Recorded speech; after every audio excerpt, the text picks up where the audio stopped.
অবশেষে লক্ষ লক্ষ ভক্তবিন্দুকে কাঁদিয়ে না ফেরার দেশে চলে গেলেন মাওলানা সাদ সাহেব। ইন্না লিল্লাহি ওয়া ইন্না ইলাইহি রাজিউন। প্রিয় ভিউয়ার্স, আপনাদের যাদের বিশ্বাস হচ্ছে না, আপনাদেরকে আমি প্রমাণ সহকারে দেখাচ্ছি। তো প্রমাণস্বরূপ একটি ভিডিও দেখুন।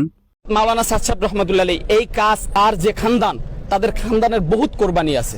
যেখানে সাদ সাহেবের একজন অনুসারী বলতেছে মাওলানা সাদ সাহেব রহমতুল্লাহ আলাই, অর্থাৎ তিনি দুনিয়াতে আর নাই, তিনি দুনিয়া থেকে বিদায় হয়ে গেছেন। বিষয়টি খুবই হাস্যকর। যদিও আপনারা জানেন যে সাদ সাহেব এখনো দুনিয়াতে আছেন, জীবিত আছেন। দেখেন সাদ সাহেবের অনুসারীরা কি পর্যায়ের জাহেল।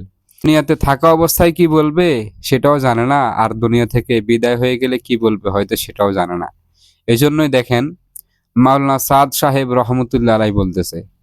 তো রহমতুল্লাহ আলাই তো তাকে বলা হয় যিনি দুনিয়া থেকে বিদায় হয়ে গেছেন, আর যিনি দুনিয়াতে জীবিত আছেন তার নামে শেষে বলা হয় হাফিজাহুল্লাহু তাআলা দামাত বারাকাতুহুম, এই ধরনের শব্দ বলা হয়। তো এই জাহেলগুলো আসলে কিছুই জানে না। এর থেকে প্রমাণিত হয় আসলে এদের সাদ সাহেবের অনুসারী যারা, এদের মধ্যে আসলে গুটি কয়েক আলেম নামদারি থাকলেও ওদের যেমন এলেম কালাম নেই, তেমনি ভাবে তাদের অনুসারীদেরও এলেম কালাম কিছুই নেই।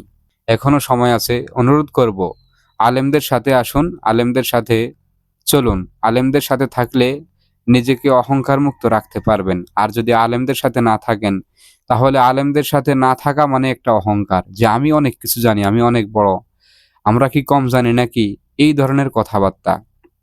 পার্থক্যটা এখানেই প্রিয় ভিউয়ার্স। আমরা বলি আমরা আলেমদের সাথে আছি, আমরা নিজেদেরকে নগণ্য মনে করি, আমরা আলেমদের বড় মনে করি, আর তারা আলেমদের ছোট মনে করে। এই জন্য তারা বলে আমাদের সাথে আলেমরা আছে।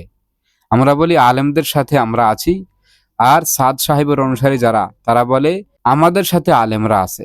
পার্থক্যটা এখানেই।